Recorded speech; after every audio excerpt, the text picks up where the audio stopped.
with Sifa. That's good. Thank you very much, guys. Happy to be joined by Veritas after that pretty commanding win. A little back and forth there, but ended up to pull it out in the end. So the first thing I want to ask you is looking at your picks in the bottom lane, picking up Ashe this game, what do you really feel like Ashe brings to the table for your team? I think Sivir is strongest pick for now. So, and Ashe is second. So if Sivir is removed, I think Ashe is the strongest pick. That's why we picked Ashe and banned Sivir. Seems like a good strategy for you guys overall. In the meta, we see a lot of Jhin, a lot of Sivir, Ashe, kind of these more utility characters. Do you prefer a meta where you get to play these utility champions or more hyper carry champions like Jinx or Tristana or these like crazy high damage characters? I don't think I have preference, but I try to play the meta champions. Yeah, as a pro's attitude, I think that's best. Probably a good way to think it. I guess you take it as you get it. There's a lot of speculation going on right now about how strong regions are as we move closer and closer to Worlds. You've obviously played in a couple of different regions, so I'm curious, how do you think EU stacks up against other regions like NA and Korea and China? Where do you think they place overall?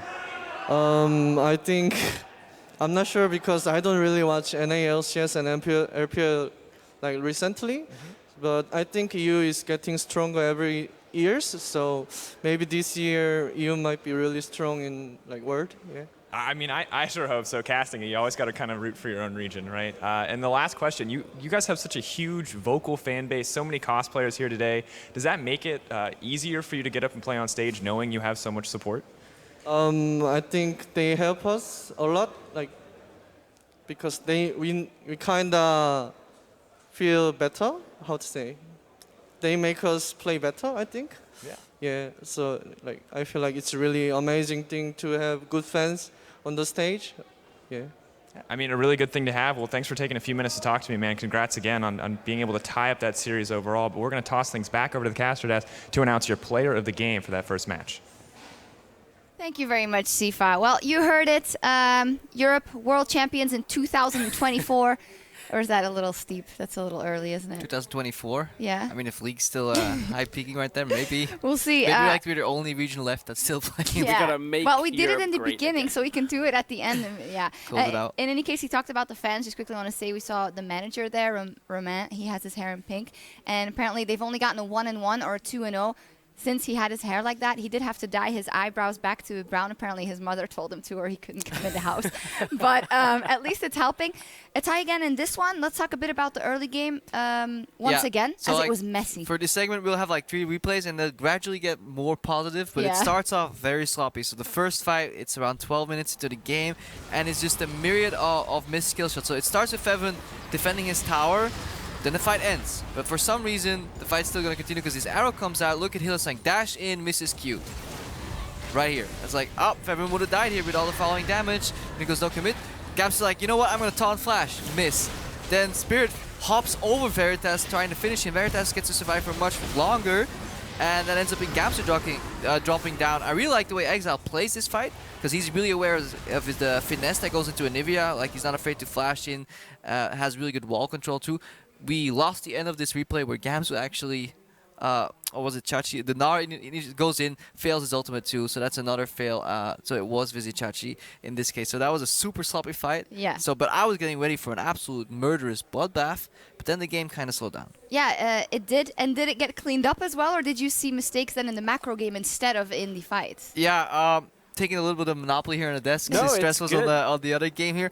I want to highlight this like kind of macro mistake because I don't think we do that very often. And this is the Unicorns with full Baron control. This is the second replay. We can get it on your screen, guys. And the whole premise is like, if you look on the minimap, they have complete fog of war advantage over at Baron, yet they path into Dragon.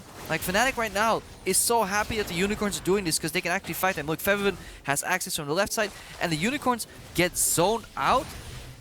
And they lose minion priority. But look at that area. It's completely barren of any vision. So technically what the Unicorns could have done there after they had mid push is just path into Baron, get a bait, land another arrow. But what instead they do with their minion wave advantage is path into Dragon and get zoned out. So they lose the map there with the wrong move. And I think that's what we need to start criticizing teams more of.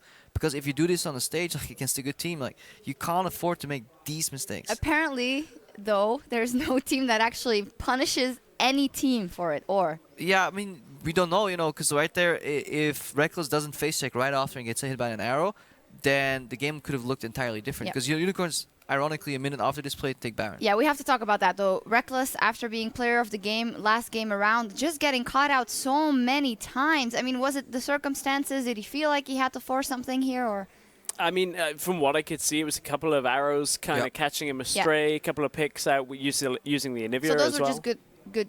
I think catches. Stress hit it on the nail on the head on the last point there. It was the Anivia walls too. So like, again, that vision control that we saw in that Baron area, Unicorns of Love had that throughout the majority of the game, which means like you didn't see the arrows coming as early. Reckless had to flash, and then sometimes from Fog of War, it was the Anivia Q combo from Exile, and he's really proficient at making that stick.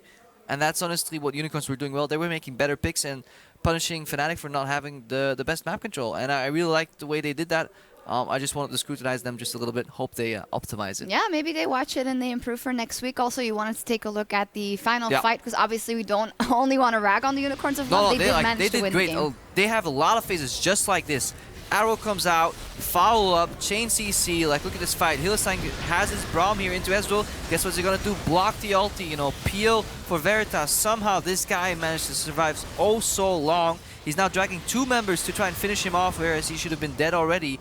Hylissang voluntarily takes the spear again, peeling spear. These guys are so aware of their surroundings in this fight, and they're playing like a team. And talking about Veritas, it was exactly what we were praising him for yesterday, where it's like, okay, he's dying in this, but he's taking time, he's getting kills, just constantly doing a good job in these fights, and it looks messy, but at the same time, he's doing what the Unicorns need him to do at that point, so it was a pretty good performance. Leveling up, and the individual players also doing well. Player of the game, Exile in this one, hit and miss for the most of the split. His Anivia, though, we've seen it before, it works. It's a beautiful matchup. Vlad into Anivia has like so many layers to it, and what I like the most about him is there's a couple of instances where he's trading with Feven, and usually what you do is you send your Q through the Vladimir and basically tell him like, okay, you got to pull here, buddy, and at least you get the phase 1 Q damage, and then Vladimir pulls out and he takes an additional damage and you back off. But he's like pre-popping his Q sometimes, so the front end hits Vladimir, but then Vladimir's stunned and he follows up with an E plus auto Tunnel Lord's proc, and then panic pull out from Feven. Suddenly Feven drops down like 45-50% instead. It's like then he uses his walls really well. Like he really knows how to play this champion. You know what we need? We need like a cam only on the mid lane, maybe with some experts. Don't look at me. Give me the bot lane cam. If we're gonna do that, NA has mid lane. I want the bot lane cam. You want the bot lane cam. Let's take a look over on EOLCS 1 on that cam. Vitality 2-0'd Origin in convincing fashion. Origin didn't manage to pull a backstress. No, they couldn't. Cabochard put his authority on this game straight away, so we had a bit of a weird play first blood where Origin started the play, Shook managed to get it. Cabo then solo killed up in the top lane in the 1v1 just before they hit level 6, but Vitality kind of played into double TP really badly in the early game. That's where you saw the play catching them out. But from there, Vitality managed to get themselves back into the lead, and it wasn't particularly close after that. At no point could Origin really handle this 3-lane setup with the Rise, with the Aurelia. It was just too strong. Origin couldn't really wave clear enough with the Victor out in the side lanes, and then got punished because Paravel was trying to TP back in, but it never really matched up. And from there, it was a fairly quick and convincing game from Vitality. So, we spoke about Vitality having their difficulties. They picked up 3 points, which now puts them 1 point behind the Unicorns is the key thing here. So they've regrouped a little bit of that gap in the standings. I actually didn't watch much of the game, but from looking at their draft, I like Aurelia Rise on side lanes with a Sivir controlling the center of the map. The only pain point definitely is that Aurelia into Trundle matchup, which is heavily won by Trundle. He has the better trade. So the fact that Cabochard got a solo kill there is super impressive. Yeah, solo killed at level 5. Soaz didn't even flash away. It was just a complete misread on that scenario. Soaz just didn't think he was going to die. I played that matchup last week. I died level 1. That's how strong it is. Okay. Maybe I'm boosted though. We'll talk more about just the state of these teams in the PGL, because I'd love to hear what the panel also has to say about OG in their do or die week. They go 0-4. And in any case, over on EOLCS 1 right now, you can catch the pick and bans of G2 versus Roccat. But we are going to buy a ward and plant it smack in the middle of the upcoming series between Giants and H2K. Stick around. We will be back in a few minutes.